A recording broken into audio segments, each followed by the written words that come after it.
What happens when one of television's most outspoken personalities meets a host who refuses to back down from uncomfortable truths?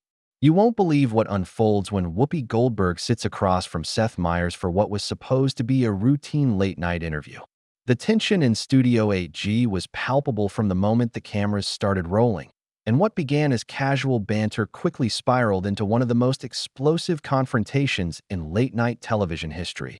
Before we get into this incredible story, make sure you hit that subscribe button and drop a comment below, because you're not going to believe what unfolds when these two television titans clash in ways nobody saw coming. The stage was set for what producers thought would be another standard celebrity appearance on Late Night with Seth Meyers.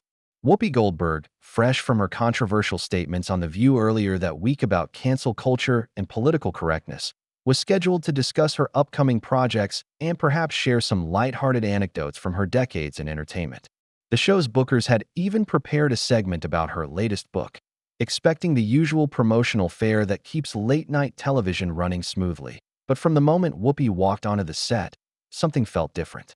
The usual warmth that characterizes most celebrity appearances was noticeably absent. She took her seat with a stiffness that seemed to telegraph her mood, her trademark smile appearing forced and mechanical. Seth, ever the professional, attempted to break the ice with his characteristic self-deprecating humor, but Whoopi's responses were clipped, almost dismissive. "So Whoopi, it's great to have you here," Seth began, his voice carrying that familiar enthusiasm that had made him a beloved late-night host. "I have to say, you've been making some waves lately with your comments about comedy and where the line should be drawn in today's climate." Whoopi's eyes narrowed slightly, a subtle shift that anyone familiar with her work on The View would recognize as a warning sign. "Seth, I've been making waves my entire career. That's what happens when you actually have something to say instead of just reading jokes off cue cards." The studio audience laughed nervously, unsure whether they were witnessing playful banter or the beginning of something more serious. Seth, to his credit, maintained his composure, though those watching closely could see his jaw tighten almost imperceptibly. "Well, I write my own jokes, actually," Seth replied with a forced chuckle, "but I think what people are really interested in is your perspective on how comedy has evolved. You've been in this business longer than most of us have been alive."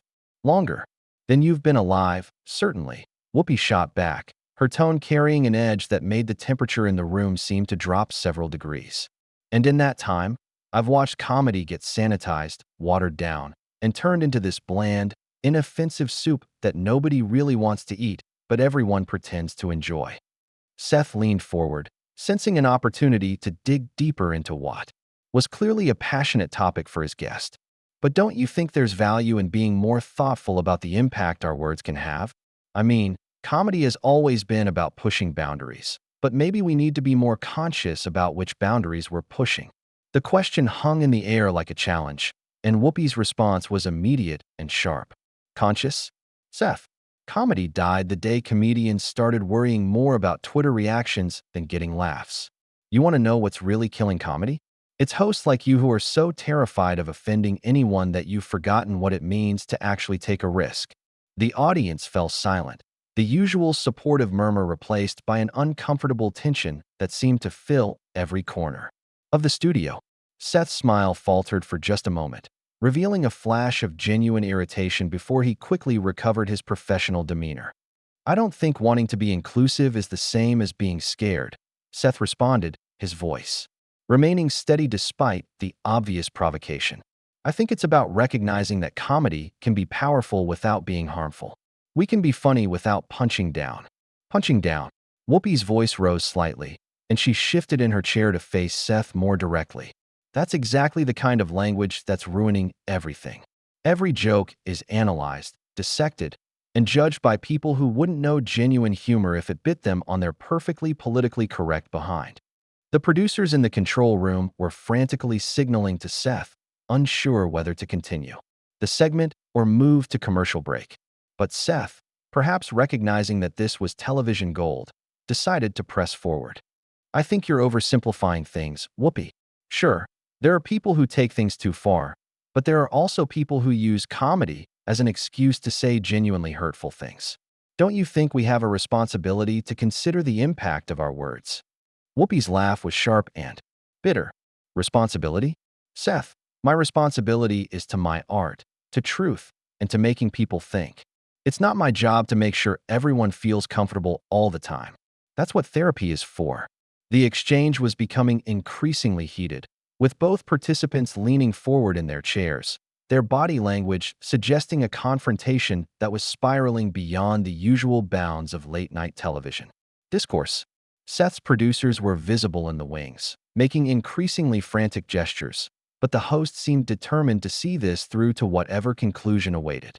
But surely you can understand why some people might feel excluded or hurt by certain types of humor. Seth pressed, his voice taking on a slightly sharper edge. I mean, comedy has power, and with power comes responsibility. There you go again with that word. Whoopi snapped, her composure finally beginning to crack. Responsibility.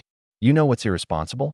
Turning comedy into some kind of moral crusade where every joke has to pass through a committee of sensitivity readers before it's allowed to exist. The studio audience was now completely silent, sensing that they were witnessing something unprecedented.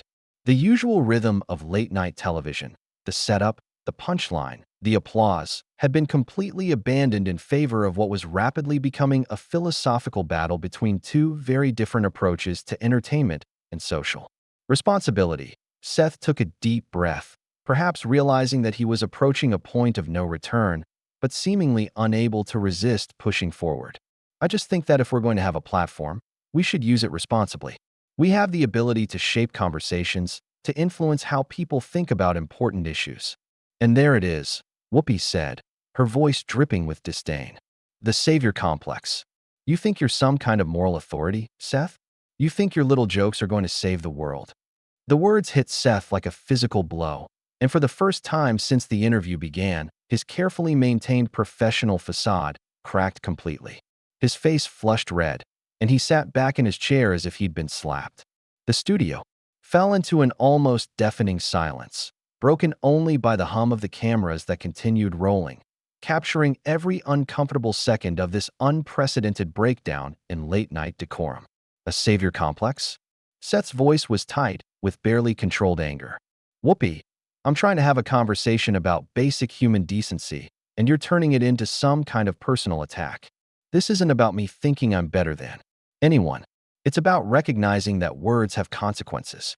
Whoopi leaned back in her chair, a satisfied smirk playing across her face as she watched Seth struggle to regain his composure. Oh, please, don't try that wounded, innocent act with me. I've been watching you for years, Seth. Every monologue, every interview, it's all the same thing. You positioning yourself as the reasonable voice in the room, the guy who gets it, who understands the complexities of modern society better than the rest of us poor, unenlightened masses. The accusation hung heavy in the air, and Seth's hands gripped the edge of his desk so tightly his knuckles turned white.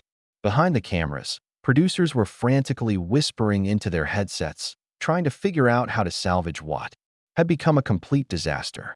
The show's band members sat frozen in their seats, instruments idle, watching the carnage unfold with a mixture of fascination and horror. That's not fair, and you know it, Seth shot back, his voice rising despite his obvious efforts to maintain control. I've never claimed to have all the answers, but I do think we can do better than just throwing our hands up and saying anything goes when it comes to how we treat each other. Anything goes. Whoopi's voice climbed to a near shout, her famous restraint finally abandoning her completely. Seth, I've been fighting for civil rights since before you were even a gleam-in your father's eye. I've been on the front lines of every major social justice movement of the past 50 years. Don't you dare lecture me about treating people with respect. The studio audience shifted uncomfortably in their seats, some looking toward the exits, as if considering whether they should flee this increasingly volatile situation.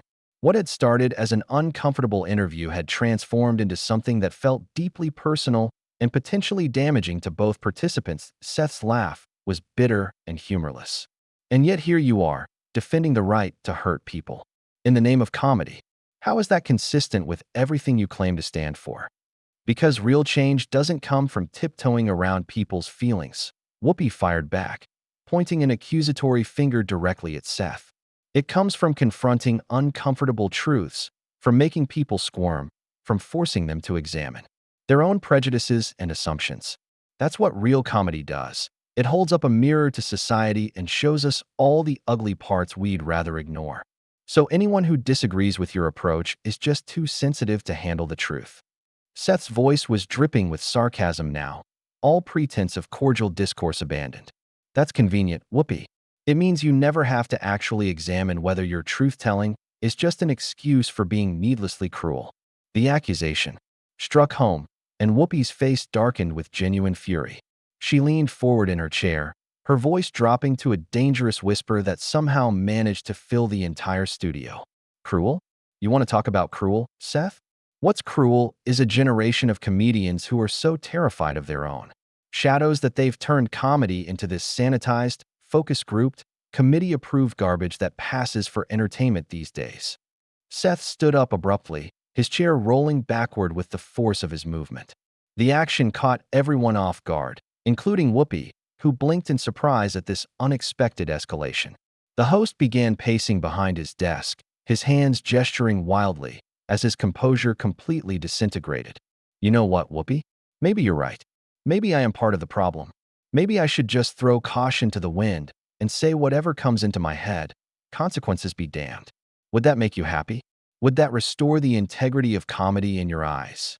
Don't be ridiculous, Whoopi snapped. But there was something in Seth's tone that seemed to give her pause. That's not what I'm saying, and you know it. No, I think it is exactly what you're saying, Seth continued, his voice gaining momentum and intensity. You're saying that any consideration for how our words might affect other people is weakness. You're saying that empathy is the enemy of art. You're saying that if someone gets hurt by what we say, that's their problem, not ours. Whoopi stood up as well, matching Seth's aggressive posture. The two television personalities now faced each other across the interview space like gladiators in an arena, their professional masks completely discarded in favor of raw, unfiltered emotion. I'm saying that art isn't supposed to be safe, Whoopi shot back, her voice echoing through the studio. I'm saying that comedy that doesn't make anyone uncomfortable isn't comedy at all. It's just pleasant noise designed to make people feel better about themselves while changing absolutely nothing. And I'm saying that there's a difference between making people uncomfortable and making them feel dehumanized, Seth countered, his voice matching her intensity. There's a difference between challenging someone's assumptions and attacking their basic dignity as a human being. The confrontation had reached a fever pitch, with both participants seemingly oblivious to the fact that they were on national television, that their every word was being broadcast to millions of viewers who had tuned in expecting lighthearted entertainment and instead were witnessing what felt like a genuine breakdown in civil discourse that Whoopi's eyes blazed with an intensity that would have been frightening in any other context. Dignity? Seth, you want to talk about dignity? What's dignified about pretending that offensive jokes are the biggest threat facing society today, while real injustices go unaddressed, because everyone's too busy policing language to actually do anything meaningful? The accusation seemed to strike Seth like a physical blow, and he stopped pacing, his face contorting with a mixture of anger and something that might have been hurt. That's not fair, Whoopi. You're creating a false choice. We can care about language and still work on bigger issues. We can be thoughtful about our words and still fight for justice. Can we? Whoopi's voice was filled with contempt. Because from where I'm sitting, it looks like a lot of energy that used to go toward actual activism is now being spent on litigating every joke, every comment, every casual remark for potential offense. It's paralysis disguised as progress. The words hung in the air like a toxic cloud, and Seth's face went through a series of expressions: shock, hurt, and finally, white-hot fury. His hands clenched into fists at his sides, and when he spoke, his voice was barely controlled, each word delivered with surgical precision. Paralysis. Seth's voice cracked with emotion. You think caring about how we talk to each other is paralysis? You think trying to create a world where people don't have to endure casual cruelty every day is some kind of weakness? Whoopi threw her hands up in exasperation, her entire body language screaming frustration. Seth, you're proving my point. You're so focused on protecting people from words that you've forgotten about protecting them from actual harm. While you're busy making sure no one's feelings get hurt by a joke, people are dying from lack of health care, losing their homes, facing real discrimination that goes way beyond someone making a wisecracks. The studio had become a pressure cooker, with everyone present acutely aware that they were witnessing something unprecedented. Crew members had stopped pretending to work and were openly staring at the confrontation unfolding before them. The audience sat in stunned silence, some with their phones out, recording what they clearly recognized as television history in the making. Seth's laugh was harsh and bitter. So because bigger problems exist, we should just ignore the smaller ones? That's your solution? Let people say whatever they want to each other because somewhere else, someone has it worse. That's not what I'm saying, and you know it. Whoopi's voice rose to a shout that seemed to shake the entire studio. I'm saying that when we spend more time debating whether a comedian's joke was appropriate than we do fighting for voting rights, we've lost our way. When we're more concerned about microaggressions than macro injustices, we've forgotten what real progress looks like. Seth slammed his hand down on his desk with such force that his coffee mug jumped, spilling its contents across his note cards. Don't you dare question my commitment to real issues. Don't you dare suggest that because I think words matter, I don't care about voting rights or healthcare or any of the other fights we should be having. The outburst seemed to energize Whoopi rather than intimidate her. She stepped closer to Seth's desk, her eyes blazing with righteous indignation. Then prove it. Stop hiding behind your comfortable little bubble of safe comedy and actually take some real risks. Stop worrying about whether your jokes might offend someone and start worrying about whether they might actually change something. I don't need to prove anything to you. Seth shot back, his voice cracking with strain. I don't need your approval or your validation. I'm doing the work I believe in, the way I think it should be done. If that's not good enough for you, then maybe you should find a different show to promote your book on.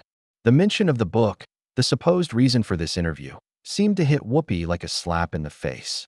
Her expression shifted from anger to something darker, more personal. My book? You think this is about my book? Seth, I've been fighting these battles since before you were even born.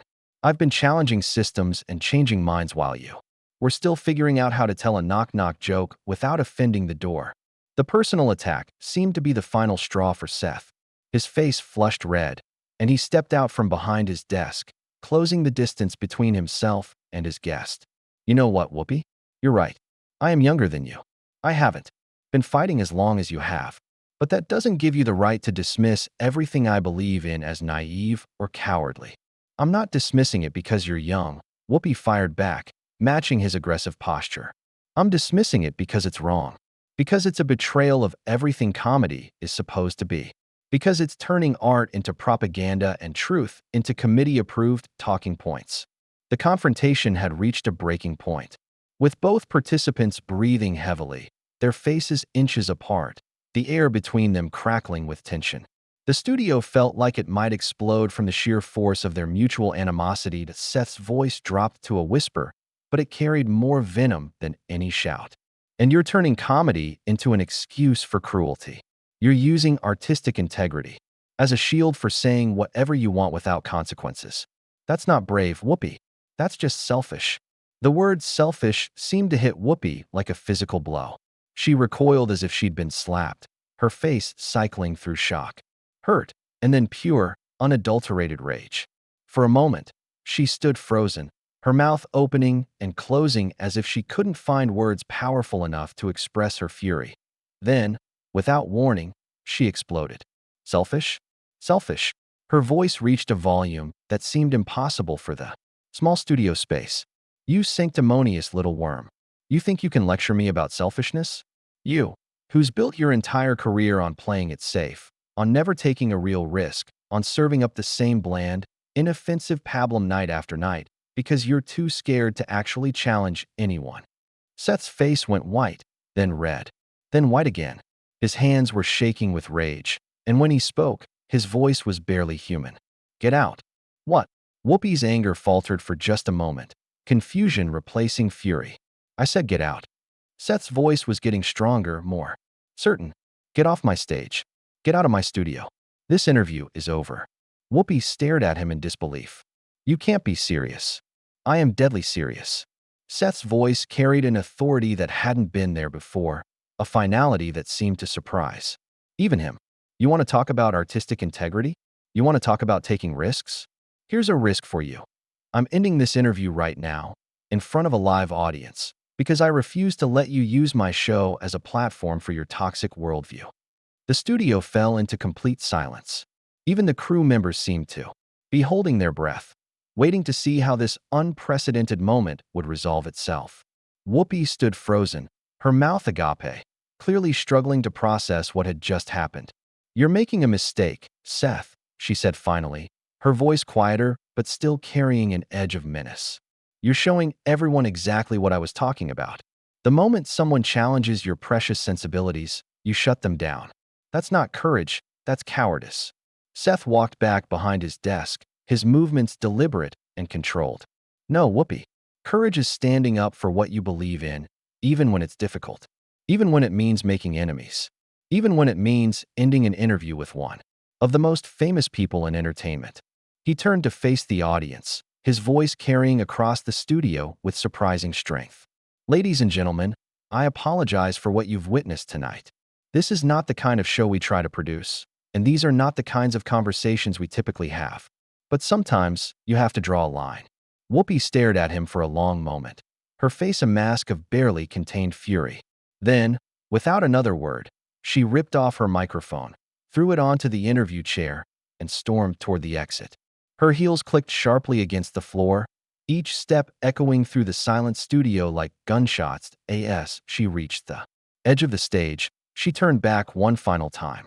"You'll regret this, Seth, when your ratings tank because you've turned your show into a safe space for people who can't handle real conversations.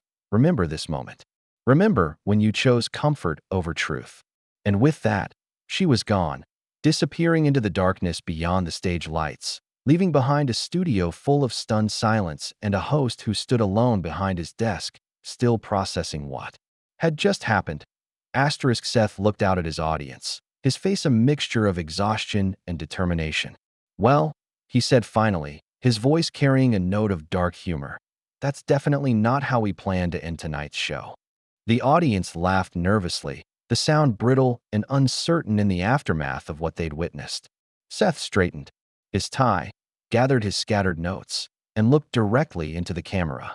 "We'll be right back," he said, though everyone knew that nothing would ever be quite the same again.